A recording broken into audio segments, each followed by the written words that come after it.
En este canal te invito a reflexionar diversas formas de ver la vida con una mente abierta.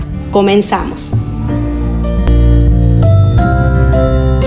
De los 3 psicólogos autóctonos localizados en el poblado, 2 de ellos, doña Praxedis y don Nicolás, aceptaron que se les entrevistara. A continuación se describen estas entrevistas en las cuales hablan de la iniciación al chamanismo, las curaciones y la cosmovisión de ambos. Este capítulo describe la vida espiritual de un pequeño poblado agrícola en el estado de Morelos, cercano a la Ciudad de México. Aunque relativamente pequeño en cantidad de habitantes y con una pobreza que raya en la miseria, el visitante fácilmente se da cuenta de que es un pueblo con una intensa vida espiritual. El pueblo cuenta por lo menos con 3 psicólogos autóctonos que ejercen una importante influencia en la población, además de la Iglesia Católica, representada por un templo y un sacerdote. Cuenta también con un templo espiritualista que está localizado a una cuadra de la iglesia, pero funciona de una forma independiente. Haré primero una breve descripción del trabajo del templo espiritualista, porque considero que es extraordinariamente interesante y nos ayuda a entender la vida espiritual de esta comunidad. Hace más de un siglo, en el pueblo de Xochimilco, un religioso llamado Roque Rojas inició uno de los movimientos espirituales que más adeptos tiene en la República Mexicana.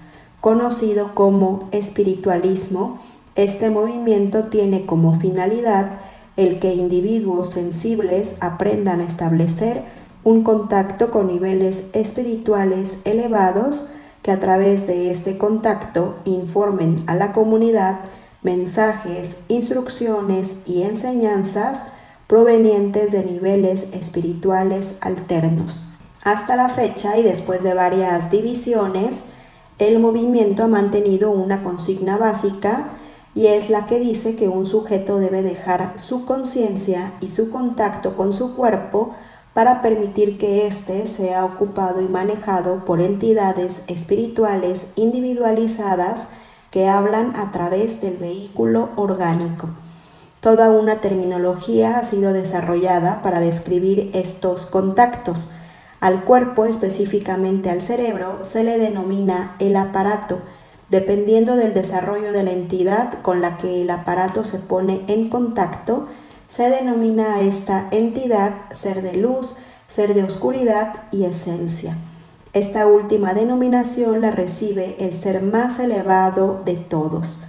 Se han creado cientos de templos espiritualistas en todo el país y en todos ellos se realiza una ceremonia muy similar, en la que el médium se coloca en una disposición de trance y en esta disposición recibe al ser, que va a utilizar su materia o cuerpo para dar un mensaje.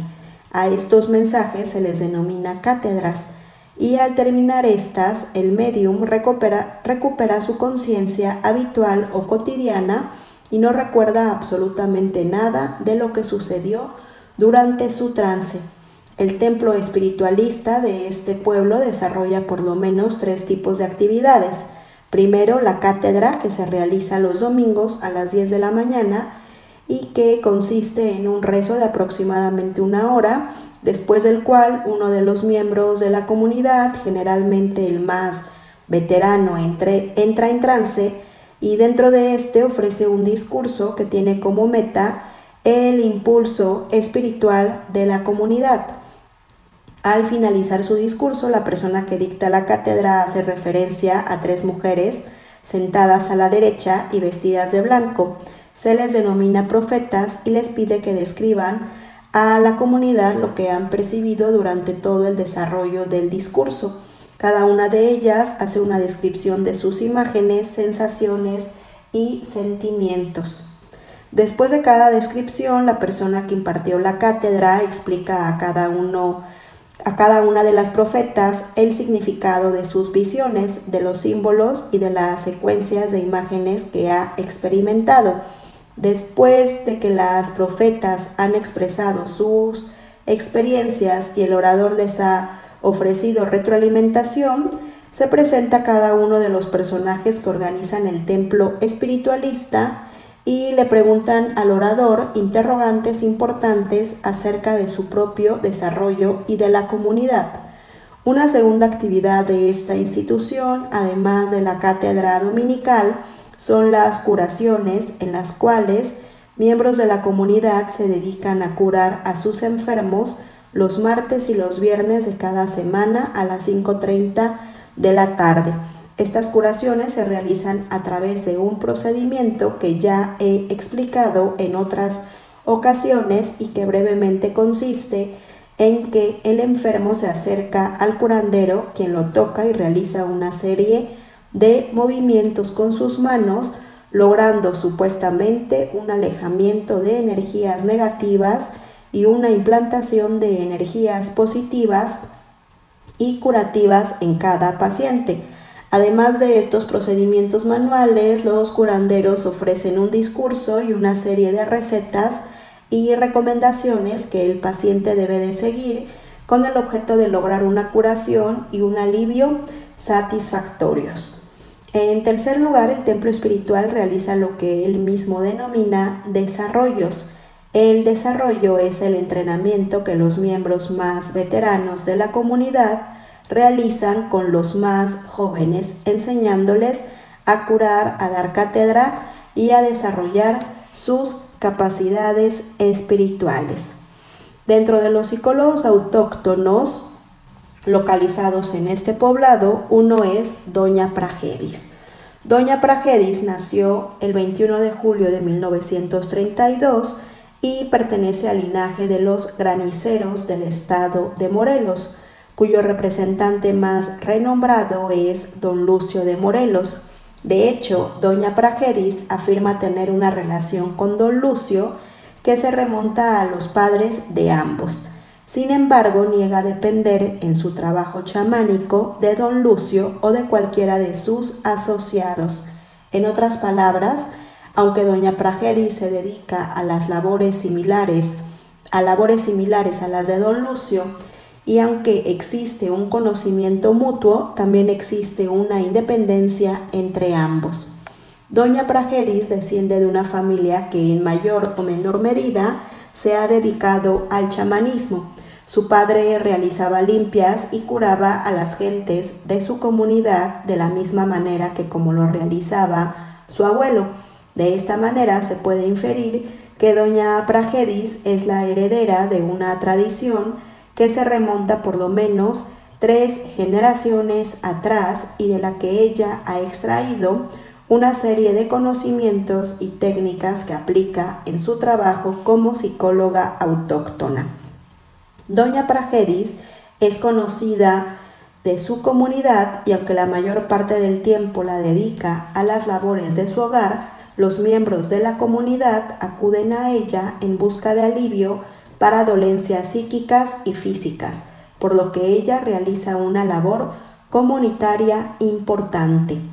Doña Pragedis tiene una vida que no difiere prácticamente de la que acostumbra tener cualquier mujer campesina mexicana. Su esposo se dedica a labrar las tierras, a cosecharlas y ella a moler el maíz, a hacer nixtamal, a preparar la masa para las tortillas, a hacer la comida para la familia, a lavar la ropa, se dedica a los hijos, cuida de su educación, etc.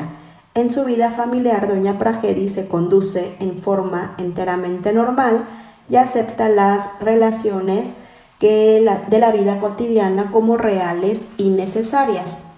En este sentido, Doña Pragedis manifiesta una de las características más comunes del chamanismo mexicano, y es la de que el chamán parece tener la capacidad de vivir 2 niveles de realidad, aceptando en cada uno de ellos las leyes propias del nivel, respetándolas y conduciéndose de acuerdo a ellas. Por un lado, el nivel de la vida cotidiana con sus reglas, sus obligaciones, sus compromisos, sus necesidades.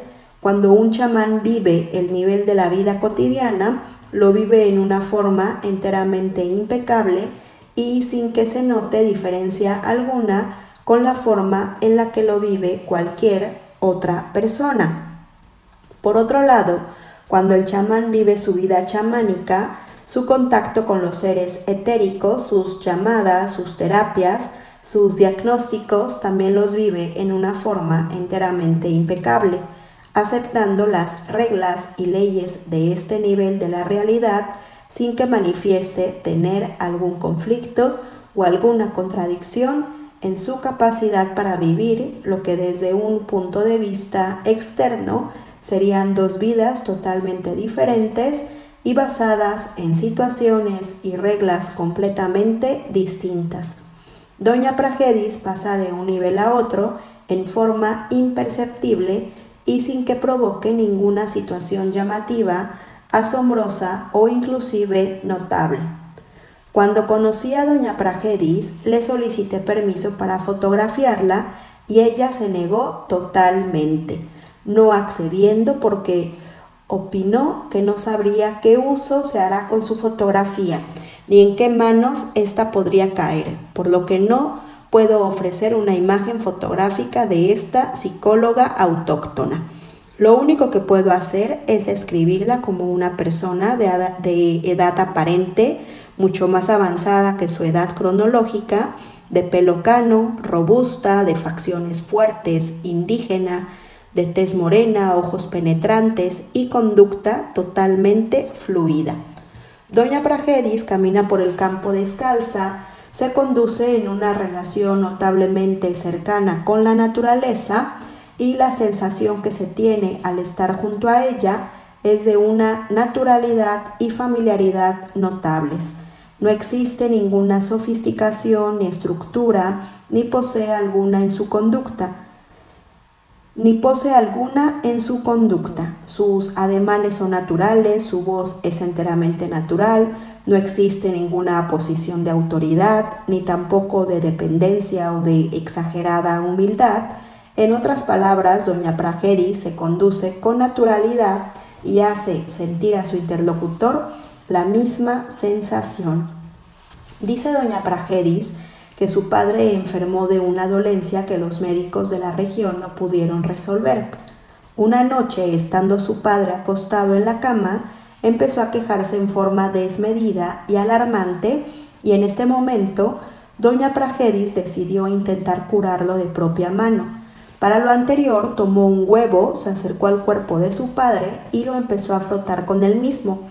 Dice Doña Pragedis que en la noche de ese día, al intentar dormirse, ella escuchaba una serie de truenos y al dormirse veía relámpagos que se acompañaban de estremecimientos terrestres indicativos de una tormenta intensa. Más adelante, durante la noche, ella afirma haber sido visitada por unos seres, quienes la invitaron a recorrer el espacio con ellos, a lo que Doña Pragedis accedió. A partir de ese momento, Doña Pragedis fue conducida a parajes lejanos de su hogar, viajando por el aire acompañada de una comitiva de seres que se comportaban como sujetos normales, excepto por su capacidad de levitación y de transportación aérea. Después de este recorrido, Doña Pragedis fue conducida de nuevo a su hogar y en este momento se le entregaron una serie de objetos que, según los seres que la habían transportado, implicaban una responsabilidad de curar a la comunidad y de alimentar a estos seres a través de este proceso de curación. El autor preguntó a esta psicóloga autóctona qué es lo que quería decir con alimentar a estos seres, a lo que ella respondió que ellos le habían indicado que a cambio de su capacidad curativa y de la ayuda que recibiría de ellos, ella debería de ofrecerles alimentos durante los procesos curativos. Este alimento consistía en ceremonias en las que los dolientes debían comprar una serie de alimentos que se ofrecían en un altar a los seres del aire. La iniciación de Doña Pragedis consistió en todos estos acontecimientos que culminaron con estos regalos de objetos que, según esta chamana, le fueron entregados y depositados en su rebozo. Es notable la similitud de elementos y acontecimientos de la iniciación de doña Pragedis con la iniciación de otro de los graniceros del estado de Morelos, don Lucio. Ya he descrito la iniciación de don Lucio, por lo que aquí solamente recordaré que este chamán también fue conducido por seres que se transportaban levitando en el aire. Fue ordenado a realizar curaciones después de un contacto prolongado con estos seres y además don Lucio realiza ceremonias en las que los pacientes ofrecen alimentos a los seres aéreos. Don Lucio llama a esos seres los trabajadores del tiempo, mientras que doña Pragedis simplemente los denomina seres. En el relato de su iniciación y aprendizaje, doña Pragedis le confió al autor que después de haber recibido los regalos de los seres y la orden de utilizarlos para curar a la comunidad, ella decidió negarse a la solicitud y durante un tiempo no realizó el pedido que se le había solicitado. En otras palabras, doña Pragedis se negó a curar a las gentes que venían a solicitar su ayuda. Dice doña Pragedis que a partir de ese momento ella empezó a sufrir una serie de percances, entre los cuales se cuentan ataques de reumatismo, continuos catarros y achaques físicos y la muerte de varios familiares, entre los que se contaba su hija. Ante estas catástrofes, doña Pragedis decidió aceptar la invitación y el compromiso que había establecido con los seres y a partir de este momento se dedicó a curar y desaparecieron los achaques, las enfermedades y los padecimientos de ella y de su familia. Son varias las modalidades de trabajo de doña Pragedis. Se podrían considerar las siguientes como principales: limpias con huevos y hierbas, huevos predictivos y de diagnóstico, ceremonias de iniciación, trabajos de colaboración con los seres. El trabajo de limpias con huevos, doña Pragedis lo realiza utilizando un procedimiento enteramente similar al utilizado por don Lucio, por doña Licha de Puebla y por un número importante de psicólogos autóctonos. Doña Pragedis, en los casos más difíciles, antes de realizar la limpia con el huevo, baña a este en alcohol y además usa frotamiento con hierbas que ella misma cultiva en su jardín. Las hierbas son remojadas con alcohol, calentadas y después utilizadas para frotar todo el cuerpo del enfermo. Durante estas terapias con hierbas, el enfermo debe permanecer 3 días sin bañarse y en aislamiento con el objeto de que las hierbas cumplan su efecto más poderoso. En las técnicas de sueño, doña Pragedis interpreta el contenido de los sueños a partir de la segunda limpia con sus pacientes. En otras palabras, cuando alguien viene a solicitar su ayuda, doña Pragedis realiza una primera limpia, hace una cita para dar una segunda limpia y a partir de esta segunda limpia verifica y atiende el contenido de sus sueños para encontrar en ellos las causas y los procedimientos terapéuticos que debe seguir con el objeto de curar al enfermo. Doña Pragedis afirma que a partir del momento de su iniciación es continuamente visitada por los seres, los que aparecen en sus sueños y la llevan a recorridos extensos, en los cuales le muestran nuevos procedimientos terapéuticos y le indican los lugares y las situaciones que debe tomar en cuenta para la cura de sus pacientes.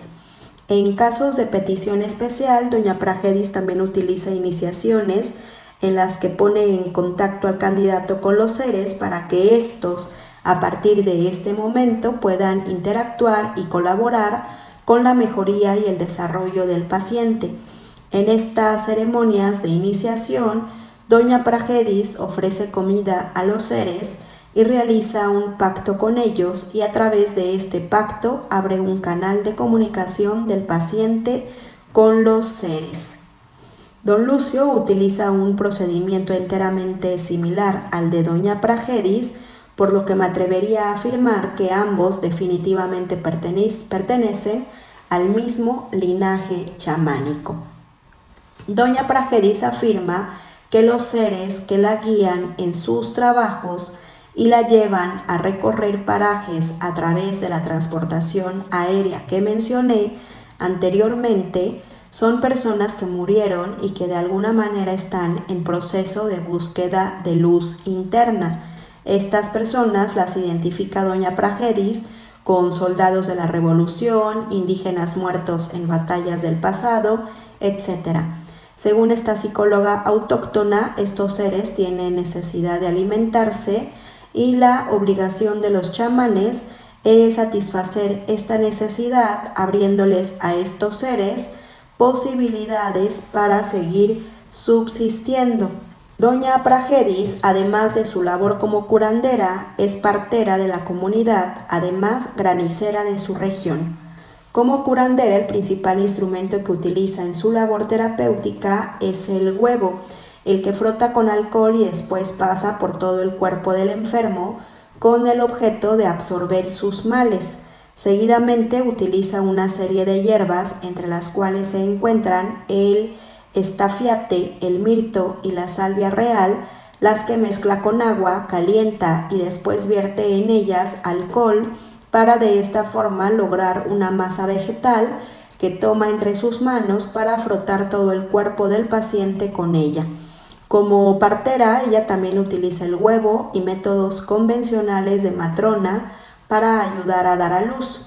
Como granicera, ella afirma que cuando observa venir una tormenta con granizo capaz de destruir las cosechas, toma ceniza de su hoguera, una cuchara y con toda la fuerza de su carácter les grita a las nubes para que se alejen de su comarca y vayan a depositar su granizo en otra región en la que no exista peligro de perder las cosechas, destruir la floración de los árboles frutales o causar daños a las casas y a los habitantes de los pueblos. Ya mencioné que Doña Pragedis considera esencial el alimentar a los seres espirituales con el objeto de que éstos se satisfagan y no molesten a los seres humanos. Como experiencia personal puedo decir que después de haber recibido una serie de limpias de Doña Pragedis, ella me contó que en sus sueños aparecieron una gran cantidad de pequeños seres espirituales exigiéndole alimento, y ella interpretó esta aparición como significando que alrededor de mi persona se encontraba una gran cantidad de pequeños seres, que eran los responsables del estado de incomodidad que experimentaba desde hace varios años en una cabaña de mi propiedad. Es interesante mencionar que en su relación con estos seres espirituales, Doña Pragedis manifiesta una posición similar a la que subyace al relacionarse con las nubes o los granizos. En otras palabras, Doña Pragedis parece ser capaz de considerar que tanto los seres que ve en sus sueños como las condiciones climatológicas poseen una realidad espiritual con la cual es posible interactuar y comunicarse. Además, de alguna manera, estos seres son capaces de acceder a las peticiones del chamán si éste las manifiesta con poder y decisión. Doña Pragedis, al igual que la mayoría de los psicólogos autóctonos mexicanos que hemos podido estudiar, manifiesta una capacidad para desenvolverse en, por lo menos, dos diferentes niveles de la realidad. Sin embargo, a diferencia de otros chamanes, Doña Pragedis parece ser incapaz de diferenciar ambas realidades o de conceptualizarlas como diferentes. Ella no habla, como Don Lucio, de un mundo invisible, de un mundo visible y de un mundo invisible, sino que manifiesta vivir ambas realidades como una sola, sin distinciones. Como la gran mayoría de los psicólogos autóctonos, Doña Pragedis tiene una pobre capacidad de conceptualización, de tal forma que su vivencia y su capacidad curativa no dependen de una ideología o de una teorización sofisticada, sino que aparecen en forma natural y espontánea y sin explicaciones complejas. En su discurso, doña Pragedis procede como si considerara que el universo material no se distingue en forma importante del universo mental, psíquico o espiritual, concediéndoles a todos estos una misma realidad viva, de tal forma que de la misma manera como se comunica con las nubes, como si éstas fueran seres vivos, lo hace con sus hijos, los animales que la rodean y aún los seres espirituales que afirma, la visitan y aconsejan durante sus sueños. Esta visión de la realidad coincide con la idea de que el chamán vive en un mundo mágico, en el cual cada acontecimiento tiene un significado vivo y las fuerzas de la naturaleza colaboran o se oponen al psiquismo y a la conciencia humana, poseyendo también características de seres vivos conscientes.